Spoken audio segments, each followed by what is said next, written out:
ചില സമയത്ത് ചെയ്യാൻ പറഞ്ഞതിനൊക്കെ കാരണങ്ങൾ അത് പൂർണ്ണ ചികിത്സയാണോ എന്ന് ചോദിച്ചാൽ ചികിത്സയുടെ ഒരു ഭാഗമാണ് സത്യത്തില്. ഹിജാമയും തേൻ കുടിക്കലും കരിഞ്ചീരവും ഒക്കെ പറഞ്ഞിട്ടുണ്ടെങ്കിൽ അതിനൊക്കെ വർത്തമാനങ്ങൾ പറയുമ്പോൾ വേറെ പറയേണ്ടി വരും. കാരണം ഹിജാമ സർജറി സെക്ഷനൊക്കെ ഹിജാമയുടെ സെക്ഷനായിട്ട് വരും. തേൻ ഇപ്പോൾ നീഡിൽ ചെയ്തിട്ട് അയാൾക്ക് എഫക്ട് ചെയ്തു, അയാളുടെ ഇടങ്ങേറ് പിടിച്ച നടുവേദനയായിരുന്നു, അതൊക്കെ തേന്റെ സെക്ഷനിൽ പെടും.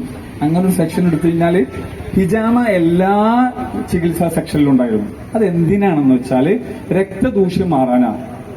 നമ്മൾ ആയുർവേദത്തില് അല്ലെങ്കിൽ സിദ്ധയിലൊക്കെ പറയും വാത പിത്ത കഫ രക്ത. ഈ രക്തദൂഷ്യം മാറാൻ ഹിജാമ ബെറ്ററാണ്. ഷുഗർ പേഷ്യൻസിനൊക്കെ സൂപ്പറാണ്. കാരണം അവരുടെ ഭൂരിപക്ഷം പേർക്കുള്ളത് രക്തത്തില് വേസ്റ്റ് ഇങ്ങനെ കൂടിയിട്ട് മൂത്രം ഇങ്ങനെ കൂടുതൽ പോകുമ്പോൾ ക്ഷീണം കൂടാന്നുള്ള സംഭവം. അതിനൊക്കെ ഹിജാമ ബെറ്ററാണ്, അതൊന്നും മോശമായിട്ട് പറയില്ല. പക്ഷെ അക്യുപഞ്ചർ ഹിജാമയല്ല. അതിന് തെറ്റിദ്ധരിക്കാതിരിക്കാനാണ് ഞാൻ അങ്ങനെ പറഞ്ഞത്. എന്നാൽ ഹിജാമ പവർഫുള്ളാണ്. ഹിജാമ പവർഫുള്ളാണ് എന്തിനാ? രക്തദൂഷ്യത്തിനാ. അത് ആരിൽ ചെയ്യണമെന്ന് തീരുമാനിക്കേണ്ട വൈദ്യനാ. എല്ലാവർക്കും ചെയ്യേണ്ടതാണോ വെച്ചാൽ അല്ല സത്യത്തിൽ. പിന്നെ അത്